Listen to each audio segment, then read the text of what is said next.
দৃষ্টি শাকির ইউটিউব চ্যানেলে। আজকে আমরা এই ভিডিওতে আলোচনা করব সুবর্ণ নাগরিক কার্ড সম্পর্কে। আপনারা জানতে চেয়েছেন সুবর্ণ নাগরিক কার্ড কি, কারা এই কার্ডের আবেদন করতে পারবেন, কি কাগজপত্র লাগতে পারে, আবেদন করার নিয়ম কি। আজকের এই ভিডিওতে এসব বিষয়ে সহজ ভাষায় তুলে ধরার চেষ্টা করব। ভিডিও শুরু করার আগে একটি অনুরোধ, সরকারি সেবা, অনলাইন আবেদন এবং বিভিন্ন গুরুত্বপূর্ণ আপডেট নিয়মিত পেতে আমার চ্যানেলটি সাবস্ক্রাইব করে বেল আইকনটি অন করে রাখুন। চলুন শুরু করা যাক। সুবর্ণ কার্ড নাগরিক সেবার যে কার্ডটি রয়েছে সেটি আবেদন করার জন্য আমরা যে কোনো ব্রাউজার চলে যাব। আপনারা কিন্তু চাইলে আপনাদের যেই মোবাইল ফোনটি রয়েছে সেটি দিয়ে এটি আবেদন করতে পারেন। এখানে একটি কথা বলে নিই, সেটি হচ্ছে নাগরিক সুবর্ণ যে কার্ডটি রয়েছে, সুবর্ণ কার্ডের জন্য আবেদন করার ক্ষেত্রে কিন্তু আমাদের কিছু কাগজপত্রের প্রয়োজন হতে পারে। যেমন জাতীয় পরিচয়পত্র, জন্ম নিবন্ধন, মোবাইল নম্বর, সম্প্রতি তোলা একটি ছবি এবং অন্যান্য যে তথ্যগুলো সেই তথ্যগুলো এখানে আমাদের দিতে হতে পারে।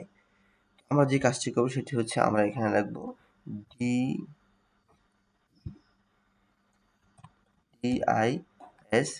dis.gov.bd। এখানে লেখাটি যখন লিখে আমরা এন্টার করব, এন্টার করার সাথে সাথে এখানে দেখতে পাচ্ছি ডিআইএস হোম যে ওয়েবসাইটটি রয়েছে সেই ওয়েবসাইটটিতে আমরা এখানে প্রবেশ করব। এখানে প্রবেশ করার সাথে সাথে আমরা দেখতে পাচ্ছি যে আমাদের যেই ওয়েবসাইটটি রয়েছে সেই ওয়েবসাইটটি মেইন ওয়েবসাইটটিতে কিন্তু নিয়ে আসা হয়েছে। তো এখানে সমাজ অধিদপ্তরে, তো এখানে আমাদের যে কাজটি করতে হবে সেটি হচ্ছে আমাদের এখানে কিন্তু দেখতে পাচ্ছি আবেদন লগইন। তো আমরা যেহেতু আবেদন করব তো সেক্ষেত্রে আমরা এই আবেদন অপশনটিতে একটি ক্লিক করব। আবেদনের অপশনটিতে ক্লিক করার সাথে কিন্তু আমাদের একটি পপআপ শো করতেছে। এখানে কিন্তু কিছু নির্দেশনা এবং কি আবেদন করার জন্য যে নির্দেশনা সেগুলো কিন্তু দেওয়া হয়েছে। আমরা চাইলে সেগুলো পড়ে নিতে পারি এবং চাইলে কিন্তু এটি এভয়েড করতে পারি।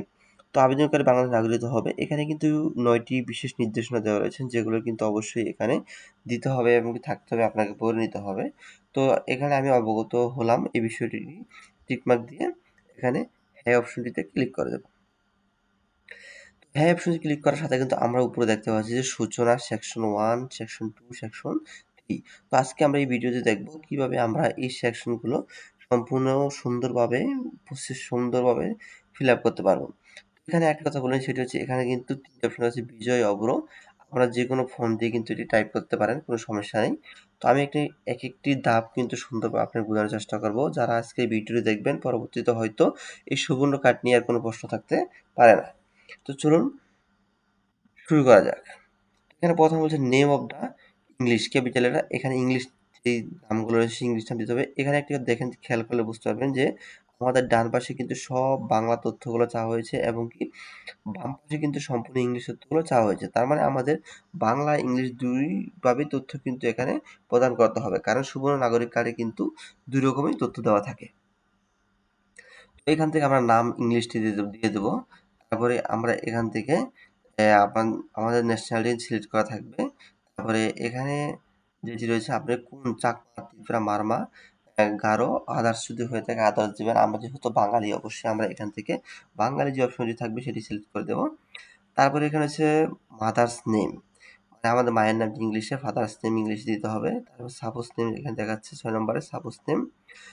স্বামী স্ত্রী যদি থাকে তাহলে আমরা দেবো। এখানে একটি কথা, গুরুত্বপূর্ণ কথা বলে নিই, সেটি হচ্ছে যেগুলো স্টার মার্ক থাকবে সেগুলো কিন্তু অবশ্যই আমাদেরকে ফিল আপ করতে হবে। এখানে যেহেতু গার্ডিয়ান নেম, সাপোজ নেম চাওয়া হয়েছে, এগুলো কিন্তু আপনারা চাইলে না দিয়েও পারেন। এখানে name of the information provider, মানে কি ইনফরমেশনগুলো দিচ্ছে প্রদানকারীর, চাইলে সেগুলো কিন্তু আপনারা না দিয়ে পারেন। তো আমরা এখানে সবগুলো তথ্য দেব না। এখানে মোবাইল নাম্বার কিন্তু গার্ডিয়ানের অথবা নিজের মোবাইল নাম্বার দিতে বলা হয়েছে। এই মোবাইল নাম্বারটা কিন্তু অবশ্যই আমরা দেব। মোবাইল নাম্বারটি পরবর্তী কিন্তু আমাদের প্রয়োজন হতে পারে। তো এখানে আমাদের জন্ম তারিখটি দেওয়া হয়েছে, সেই জন্ম তারিখটি আমরা এখানে দেব। তারপরে হচ্ছে আপনার জন্মস্থান। জন্মস্থানটি অবশ্যই আপনার যে জেলায় জন্মস্থান রয়েছে সেই জেলাটি এখান থেকে সিলেক্ট করে দিবেন।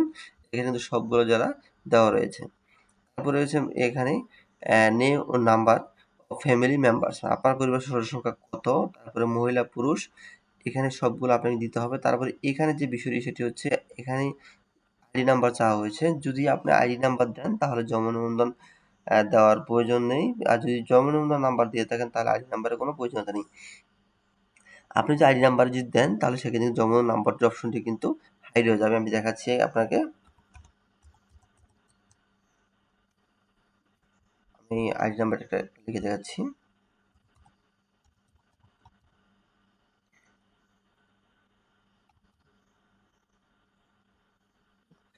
আমি কিন্তু এটা লেখার সাথে কিন্তু আমার যে তথ্যগুলো রয়েছে সেগুলো কিন্তু হাইড হয়ে গিয়েছে।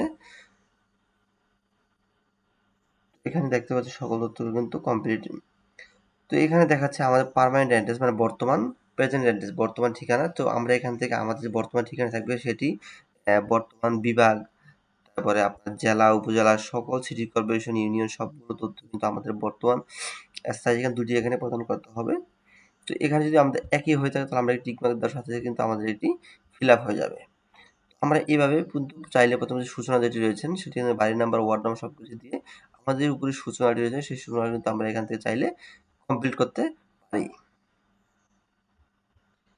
যেহেতু আমার সূচনা শেষ হয়ে গেছে তো আমরা এখন যে কাজটি করব সেটি হচ্ছে এখানে সেকশন 1 চলে যাব।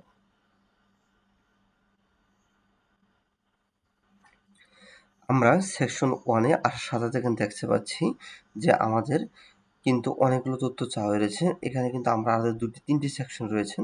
তো এখানে প্রথম যে প্রশ্নটি করা হয়েছে সেটি হচ্ছে আমার লিঙ্গ কি, পুরুষ না মহিলা। তো এখান থেকে কিন্তু আমরা যে আমাদের তথ্যগুলো চাওয়া হয়েছে সেগুলো কিন্তু আমরা সঠিকভাবে পূরণ করে দেব। আমাদের ধর্ম চাওয়া হয়েছে, আমাদের আবাসস্থলের অবস্থান, শহর, এলাকা, বস্তি। এখানে কিন্তু যে তথ্যগুলো আছে সেগুলো আপনারা খুব সুন্দরভাবে দেখে যে সঠিক তথ্য থাকবে সেই তথ্যগুলো এখানে সঠিকভাবে ফিল আপ করে দেবেন সেকশন 1 এ। এমসিকিউর মতো যে প্রশ্নগুলো রয়েছে সেগুলো কিন্তু এখানে দিয়ে দিব। তবে এখানে কিন্তু আমার যে তথ্যগুলো চাওয়া হয়েছে সবগুলো সঠিকভাবে এখানে দিয়েছি। তো আমি কিন্তু ভিডিওটির মতো মাঝে স্কিপ করে দিচ্ছি কারণ ভিডিওটা লং হয়ে যাবে সেজন্য। তো এখানে যে পরবর্তী অপশনটি থাকবে সেটি আমরা এখানে ক্লিক করে দেব। এখানে পরবর্তী অপশনটি ক্লিক করার সাথে দেখতে পাচ্ছি যে আমাদের সেকশন 2 তে নিয়ে আসা হয়েছে। তো এখানে আমাদের পেশা ও আয় সম্পর্কে জানতে চাওয়া হয়েছে। তো আমার পেশা যেটি রয়েছে বৃত্তি বা জীবিকা। তো আমরা যদি কৃষি থাকে কৃষি দিয়ে দেবো, ব্যবসা থাকলে ব্যবসা দিয়ে দেবো। আমি ব্যবসা দিচ্ছি।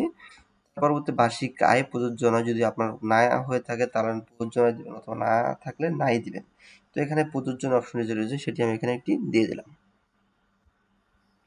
তারপরে যদি আমরা পরবর্তীতে ক্লিক করি তো পরবর্তীতে ক্লিক করার সাথে এখানে কিন্তু আমাদের প্রতিবন্ধকদের যে বিষয় যে তথ্যগুলো সেগুলো কিন্তু আবার চাওয়া হয়েছে এখানে। যেমন আমার চোখে দেখতে পাই কিনা, হাত পা নাড়াতে পারি কিনা, এই ধরনের অনেক তথ্য কিন্তু এখানে চাওয়া হয়েছে। তথ্যগুলো আমরা সঠিকভাবে এখানে ফিল আপ করে দেবো। তো আমি এখানে কিন্তু যে তথ্যগুলো চাওয়া হয়েছে সেই তথ্যগুলো সঠিকভাবে এখানে ফিল আপ করে দিয়েছি। আপনারা আপনাদের মতো করে ফিল আপ করে দেবেন। তারপর নিচে যদি আমরা খেয়াল করি তাহলে দেখতে পাচ্ছি স্বাক্ষর আপলোড করার কথা বলা হচ্ছে। তো আমরা এখানে স্বাক্ষর আপলোড করে দেবো। স্বাক্ষর আপলোড করার জন্য আপনারা কিন্তু আপনাদের টিপসই বা হাতে লিখে কিন্তু এখানে স্ক্রিন আপলোড করতে পারেন। তো স্বাক্ষরটা আমি আপলোড করে দিয়েছি। তার পরবর্তী যে অপশনটি রয়েছে যে সেটি দাখিল করুন যে অপশনটি রয়েছে সেখানে কিন্তু আমরা দাখিল করার অপশনটিতে একটি ক্লিক করব। তো ক্লিক করে আমাদের যে আবেদনটি থাকবে সেই আবেদনটি আমরা এখান থেকে সাবমিট করে দেব। আমি এখানে দাখিল করুন অপশনে ক্লিক করার সাথে সাথে দেখতে পাচ্ছি যে আমাদের যে ফর্মটি রয়েছে সেটি কিন্তু দাখিল হয়ে যাবে। আর এখানে একটা বাদ পড়ে গেছে, অবশ্যই আপনাদের কিন্তু সঠিকভাবে দেখে পূরণ করতে হবে।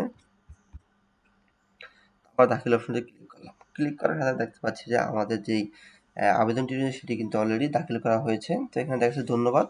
আপনার আবেদনটি সফলভাবে দাখিল করা হয়েছে। আপনার ফোন নাম্বার এত। তো এখানে যে আমাদের যেটি আবেদন আইডি দেওয়া হয়েছে রয়েছে সেই আইডিটি কিন্তু আমরা চাইলে কপি করে সংরক্ষণ করে রাখতে পারি। অথবা এখানে যে অনুলিপি ডাউনলোড করার যে অপশনটি রয়েছে সেখানে ক্লিক করে কিন্তু আমাদের যে আবেদন ফর্মটি রয়েছে সেই আবেদন ফর্মটি কিন্তু আমরা এখান থেকে ডাউনলোড করে দিতে পারবো। আমাদের যে কাজটি হবে সেটি হচ্ছে আবেদন কপিটি আমরা প্রিন্ট করে আমাদের যে উপজেলা অফিস থাকবে সেখানে কিন্তু আমরা জমা দিলে তার পরবর্তী যে কার্যক্রম রয়েছে সেগুলোর বিরুদ্ধে সেগুলোর ব্যবস্থা হবে। আশা করি যে এই সুবর্ণ নাগরিক কার্ড নিয়ে অনেকের প্রশ্ন ছিল সেই বিষয়ে আজকে অনেক ক্লিয়ার হয়ে গেছে। তো এখন চাইলে কিন্তু আপনারা ঘরে বসে আপনাদের যে নাগরিক সুবর্ণ কার্ডটি রয়েছে সেটি কিন্তু আবেদন করতে পারেন।